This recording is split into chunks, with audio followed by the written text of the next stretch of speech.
Tatay, ay hindi na kayo nainom ng gamot. Hindi pa kayo nakain. Ano ba? Anong mangyayari sa inyo? Stop. Kakulit nyo ah. Kumain. Nang kayo dumakas. Hindi ganyang pahiga-higa na lang kayo. Siya, pagdayan kayo ng gayaan.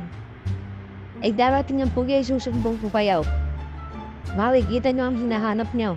Siya, ayan na ang kuya. Kuya, ito na ang kumausap sa tatay at ito ay sadyang makulit.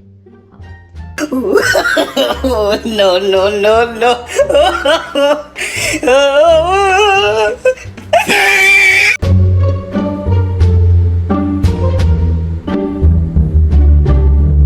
Ayan, Marvel. Ano nangyayari sa tatay? Ngayon kuya, nag-iinarte. Ay, kung ganyan ang ganyan din at hindi nakain. Oh, kumain man at hindi, ililibing. Meron ba kayong bahaw?